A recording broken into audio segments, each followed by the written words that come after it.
স্বাগত একুশে বিজনেসের সঙ্গে আছি মহিমা পলি। দর্শক, ঢাকা স্টক এক্সচেঞ্জের লেনদেনের সমাপ্তি হয়েছে এবং আজকেও কিন্তু সূচকের উত্থানেই লেনদেনের সমাপ্তি হয়েছে। গত কার্যদিবসে আমরা যেমনটা দেখেছি সেই একই ধারাবাহিকতায় আজকে লেনদেন শেষ হয়েছে ঢাকা স্টক এক্সচেঞ্জে এবং ডিএসসির প্রধান সূচকটি 41 পয়েন্টের মতো বেড়েছে। এবং দিন শেষে যদি আমরা সেক্টরাইজ লেনদেনের কথাও বলি যে সেখানে মাত্র দুইটি সেক্টরে কিছুটা নেগেটিভ ট্রেন্ড ছিল, ব্যাংকিং সেক্টর এবং সিরামিক সেক্টর, এবং বাকি সেক্টরগুলো কিন্তু পজিটিভ ট্রেন্ডের মধ্য দিয়ে লেনদেনের সমাপ্তি হয়েছে। এবং সবচেয়ে বেশি টার্নওভার ছাড়িয়েছে যে সেক্টরগুলোতে তাদের মধ্যে অন্যতম রয়েছে ইঞ্জিনিয়ারিং সেক্টর, ফার্মাসিউটিক্যাল সেক্টর এবং ইন্স্যুরেন্স সেক্টর। এই তিনটি সেক্টরে সবচেয়ে বেশি টার্নওভার ছাড়িয়েছে। আমরা একটু সূচকের অবস্থানটা দেখে নিব। দিন শেষে আমরা যেমনটা দেখতে পাচ্ছি যে 41 পয়েন্ট বেড়েছে ডিএসসি প্রধান সূচক, 5264 পয়েন্টে এই সূচকের অবস্থান রয়েছে। এবং লেনদেন হওয়া প্রতিষ্ঠানগুলোর মধ্যে কিন্তু বেশিরভাগ প্রতিষ্ঠানেরই শেয়ারের দর বেড়েছে। আমরা সেটাও যদি একটু দেখে নিই, 241টি প্রতিষ্ঠানের শেয়ারের দর বেড়েছে, সেখানে দর হারিয়েছে 94টি প্রতিষ্ঠানের এবং অপরিবর্তিত প্রতিষ্ঠানের সংখ্যা দেখতে পাচ্ছেন 40টি। এবং টার্নওভার যদি বলি যে গত কার্যদিবসের তুলনায় কিছুটা বেশি লেনদেনের মধ্য দিয়ে আজকে লেনদেনের সমাপ্তি হয়েছে ঢাকা স্টক এক্সচেঞ্জে। গত কার্যদিবসে আপনারা জানেন 841 কোটি টাকা লেনদেন ছিল, সেখানে 867 কোটি 48 লাখ টাকা লেনদেনের মধ্য দিয়ে আজকে লেনদেনের সমাপ্তি হয়েছে ঢাকা স্টক এক্সচেঞ্জে। তো দর্শক, পুঁজিবাজার নিয়ে আরও বিস্তারিত জানতে এখন আমরা কথা বলবো অনলাইন বিজনেস নিউজ পোর্টাল অর্থসূচকের সম্পাদক জিয়াউর রহমানের সঙ্গে।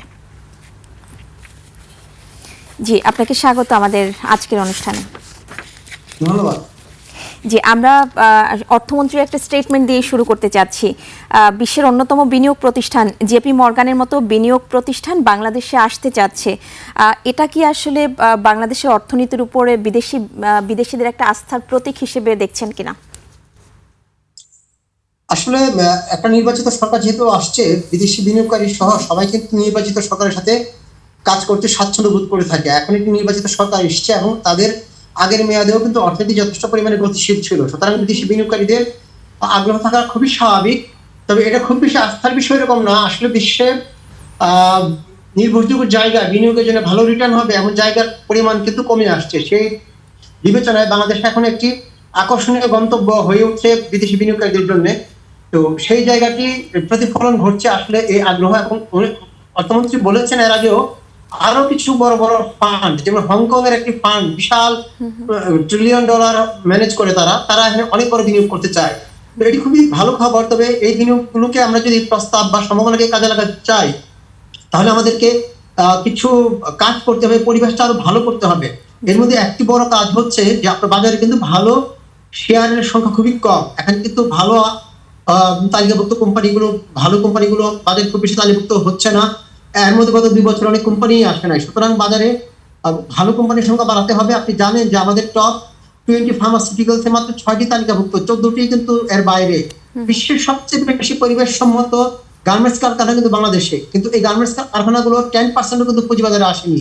তার মানে 90% কারখানা কিন্তু পুঁজিবাজারের বাইরে আছে। এরকম করে অসংখ্য লাভজনক প্রতিষ্ঠান রয়েছে, সেগুলোকে পুঁজিবাজারে নিয়ে আসতে হবে। কারণ বড় বিনিয়োগকারীরা, বিদেশি বিনিয়োগকারীরা বাল্ক অ্যামাউন্টে শেয়ার কিনতে চায়। এখন বড় কোম্পানি যদি না আসে, যদি শেয়ার না থাকে বাজারে সাপ্লাই, তাহলে কিন্তু তারা এই বিনিয়োগ করতে চাইলে শেয়ার কিনতে পারবে না বাজারে। সেটি এনশিওর করতে হবে। পাশাপাশি একটি বড় সমস্যা আছে, সেটি হচ্ছে আমাদের যে অডিটিং এর মান। একটি কোম্পানি যখন আর্থিক প্রতিবেদন প্রকাশ করে, সে আর্থিক প্রতিবেদনের উপরে চুলচেরা বিশ্লেষণ করে কিন্তু বিদেশি বিনিয়োগকারীরা সিদ্ধান্ত নেয় এই কোম্পানির শেয়ারে বিনিয়োগ করবেন কি করবেন না।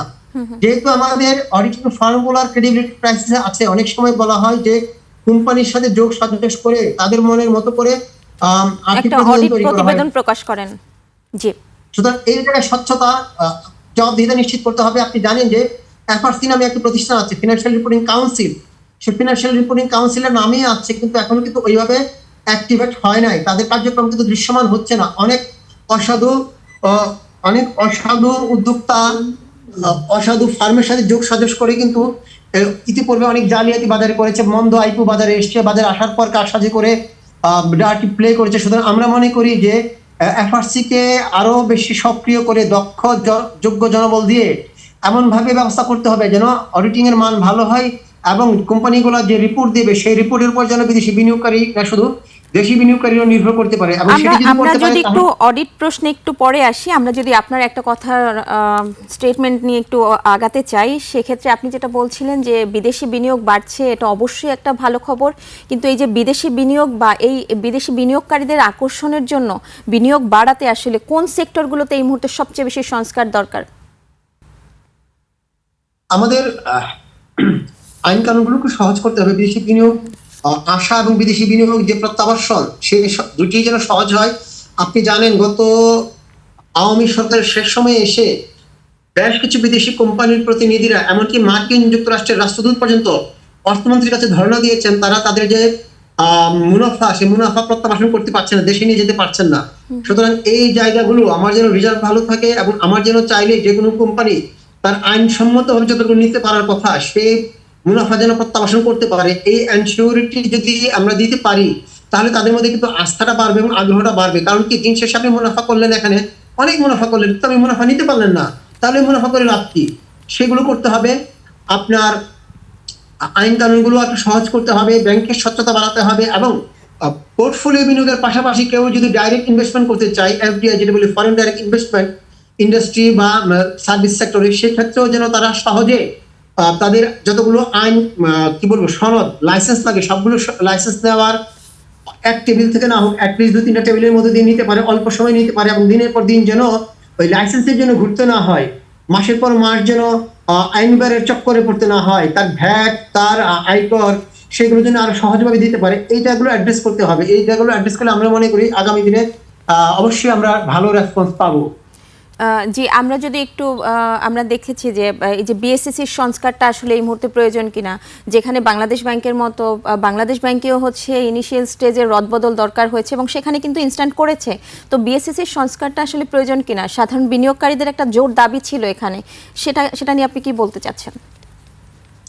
বিএসসি তো আসলে বেশ কিছু কাজ কিন্তু করছে, সংস্কারমূলক কাজও কিছু করেছে, আইন কানুনও করেছে, কিন্তু যে জায়গাটা সবচেয়ে আটকে আছে সেটি হচ্ছে যে, যেহেতু একটি নতুন সরকার এসছে, নতুন সরকার তার প্ল্যানের সাথে ম্যাচ করে যারা তাদের স্বপ্ন, তাদের পরিকল্পনা বাস্তবায়ন করতে পারবে মনে করেন, সেরকম করে কিন্তু সাজিয়েছেন বিভিন্ন প্রতিষ্ঠান। দেখেন, বাংলাদেশ ব্যাংকে কিন্তু গভর্নর পরিবর্তন হয়েছে, অনেক জায়গায় পরিবর্তন হয়েছে। অনেকে আশা করছেন যে বিএসসিসি তো একটি পরিবর্তন দরকার, কারণ এই সরকার আওয়ামী লীগ সরকারের চেয়ে একটু ভিন্নভাবে ভাবছে। তারা কিন্তু ভাবছে, জিয়া ভাই, আমি একটু ইন্টারাপ্ট করছি এখানে, আপনার ফ্রেমটা যদি একটু হচ্ছে ঠিক করতেন আসলে।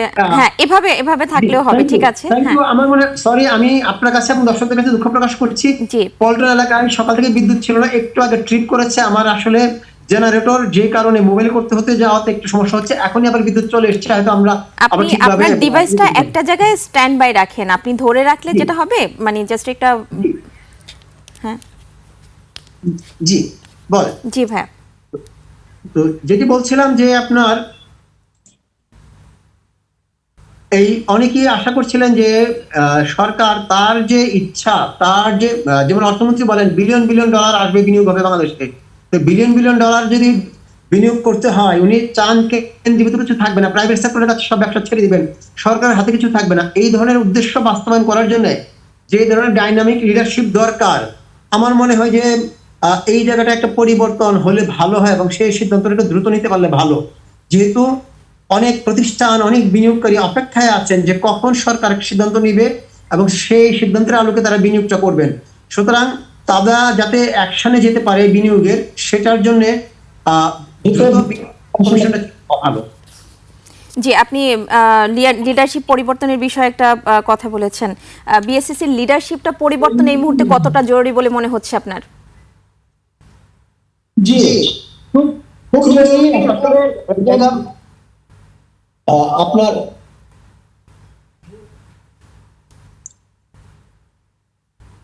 জি, শুনতে পাচ্ছেন? খুব জরুরি হচ্ছে কিন্তু বিনিয়োগ আসছে না। জি, আমাদের আসলে জানতে চাচ্ছিলাম যে এই মুহূর্তে যদি বিএসসিসির লিডারশিপ পরিবর্তনটা জরুরি কিনা। জি, নিঃসন্দেহে এই মুহূর্তে লিডারশিপ পরিবর্তন করা খুবই জরুরি, কারণ এই লিডারশিপের কারণে বাজারে আসলে গতি আসছে না। কারণ আপনি জানেন যে এই বর্তমান কমিশন যখন দায়িত্ব নেয়, শুরুতেই মার্কেটের বিভিন্ন স্টেক হোল্ডারের সাথে একটা ধরনের দূরত্ব তৈরি হয়েছিল। আমরা জানি পুঁজিবাজারে নানা সময় নানা অনিয়ম দুর্নীতি হয়েছে। আমরা কখনোই অনিয়ম দুর্নীতিকে সাপোর্টও করি না, কিন্তু অনিয়ম দুর্নীতির যেমন বিচার করতে হবে, শাস্তি দিতে হবে, পাশাপাশি আপনার সবার সঙ্গে কিন্তু অ্যাকোমোডেট করে কাজ করতে হবে, সবার বক্তব্য শুনতে হবে, তাদের অভিযোগ শুনতে হবে, তাদের সুপারিশ নিতে হবে, এবং বিএসসিসি কে কমিশনকে যেগুলো যৌক্তিক মনে হয় সেগুলোকে গ্রহণ করে তার মতো করে সিদ্ধান্ত নিতে হবে, এবং সবাইকে একটা ওনারশিপ যাতে তৈরি হয়। কিন্তু এই কমিশন এসে যারা মার্কেটের স্টেক হোল্ডার তাদেরকে এক ধরনের প্রতিপক্ষ বানিয়ে ফেলেছিল। এমন একটি অবস্থা, সবাই চোর, সবাই বদমাশ, সবাই খারাপ।